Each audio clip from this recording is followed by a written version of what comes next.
आज हम पहाड़ और चूहे की कहानी बताएंगे।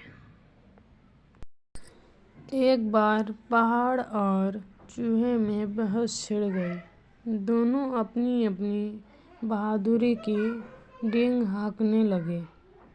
पहाड़ ने कहा, तुम बहुत ही असहाय और तुच्छ प्राणी हो। चूहे ने जवाब दिया, मुझे पता है मैं तुम्हारे जितना बड़ा नहीं हूँ, पर एक बात है, तुम भी तो मेरे जितने छोटे नहीं हो। पहाड़ ने कहा, इससे क्या हुआ, बड़े कद के बड़े फायदे हैं। आकाश में उमड़ते घुमड़ते बादलों को भी रोक सकता हूँ। चूहे ने कहा, तुम आकाश के बादलों को जरूर रोक सकते हो, पर मैं अपने नन्हे नन्हे दांतों से तुम्हारी जड़ में बड़े बड़े बिल खोद डालता हूँ, लेकिन तुम मुझे रोक नहीं सकते। बोलो, क्या रोक सकते हो? नन्हे चूहे ने अपनी चतुराई से पहाड़ का मुंह बंद कर दिया। शिक्षा, छोटा हो या बड़ा, अपनी अपनी जगह सब महत्वपूर्ण होते हैं। बदसूरत ऊँट की कहानी। एक ऊँट था, दूसरों की निंदा करने की उसकी बुरी आदत थी। वह हमेशा दूसरे जानवरों व चिड़ियों की शक्ल सूरत की खिल्ली उड़ाता रहता था। उसके मुंह से कभी किसी जानवर की तारीफ नहीं निकलती थी। गाय से वह कहता, जरा अपनी शक्ल तो देखो, कितनी बदसूरत हो तुम। हड्डियों का ढांचा मात्र है तुम्हारा शरीर, लगता है तुम्हारी हड्डियां खाल फाड़कर किसी भी क्षण बाहर निकल आएंगी। भैंस से वह कहता, तुमने तो विधाता के साथ जरूर कोई शैतानी की होगी, तभी तो उसने तुझे काली कलूटी बनाया है। तुम्हारे टेढ़े मेढ़े सींग तुम्हें और भी बदसूरत बना देती है। हाथी को चिढ़ाता हुआ वह कहता, तुम तो सभी जानवरों में कार्टून जैसे दिखते हो। विधाता ने मजाक के छड़ों में तुम्हें बनाया होगा। तुम्हारे शरीर के अंगों में किसी प्रकार का संतुलन नहीं है। तुम्हारा शरीर कितना विशाल है और पूंछ कितनी छोटी। तुम्हारी आंखें कितनी छोटी हैं और कान इतने बड़े। सूप जैसे तुम्हारी सूंड, पैर और शरीर के अन्य अंगों के बारे में तो मैं बस चुप रहूं, यही ठीक रहेगा। तोते से वह कहता, तुम्हारी टेढ़ी और लाल रंग की चोंच बनाकर विधाता ने वाकई तुम्हारे साथ मजाक किया है।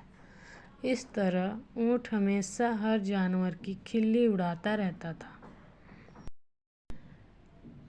एक बार ऊँट की मुलाकात एक लोमड़ी से हो गई। वह बड़ी ही मुंहफट थी और किसी को भी खरी बात सुनाने में नहीं हिचकती थी। ऊँट उसके बारे में उल्टा सीधा बोलना शुरू करे, इसके पहले ही लोमड़ी ने कहा, अरे ऊँट, तू लोगों के बारे में उल्टी सीधी बातें करने की अपनी गंदी आदत छोड़ दे।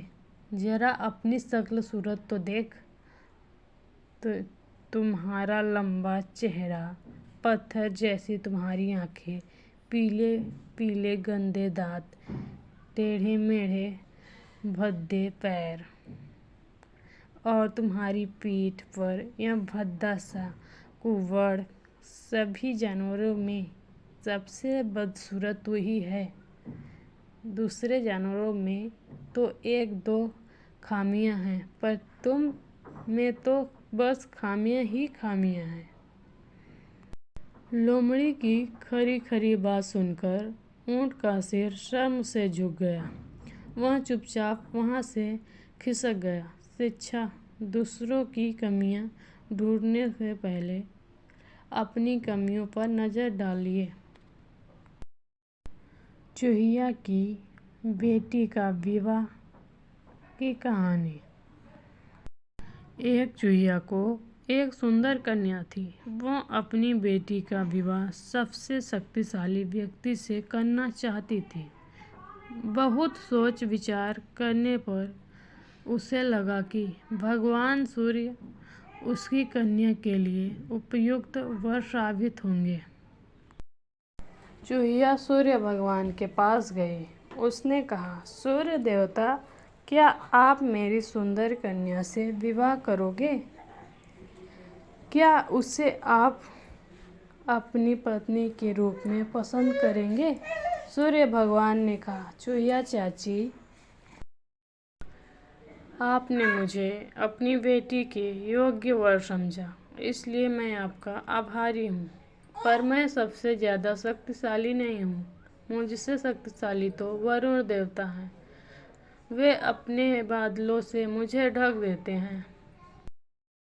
अतः चूहिया जल के देवता के पास गई और बोली, वरुण देवता, क्या आप मेरी सुंदर कन्या से विवाह करोगे?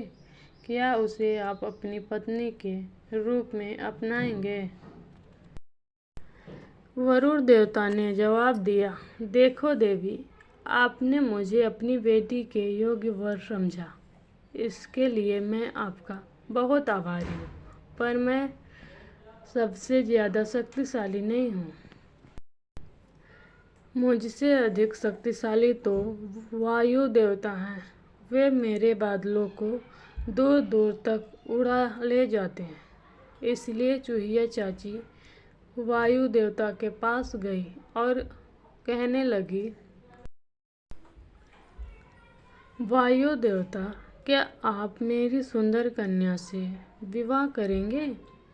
क्या आप मेरी बेटी को अपनी पत्नी के रूप में स्वीकार करेंगे?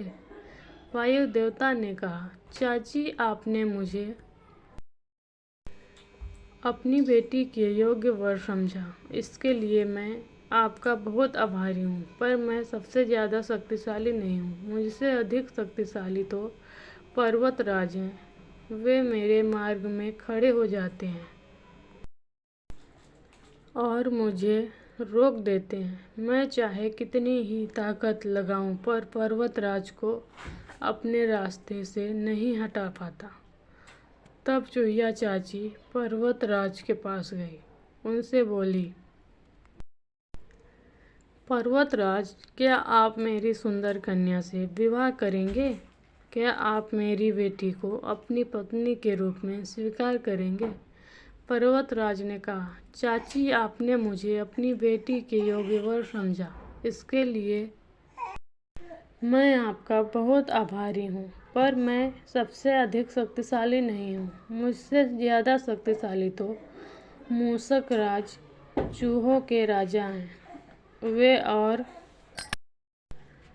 उनके साथी मेरे चट्टानी शरीर में बड़े बड़े बिल खोदकर मुझे खोखला कर डालते हैं।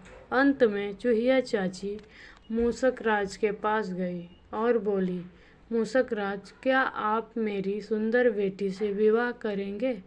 क्या आप उसे अपनी पत्नी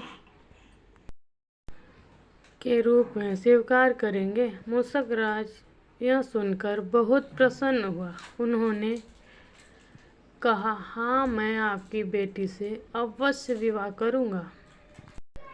तब गाजे बाजे के साथ धूमधाम से चूहिया की बेटी और मूषक राज का विवाह संपन्न हुआ। शिक्षा, दूर के ढोल सुहावने लगते हैं। हेलो दोस्तों, अगर आप सबको हमारा वीडियो अच्छा लगा हो तभी लाइक सब्सक्राइब करना। ओके।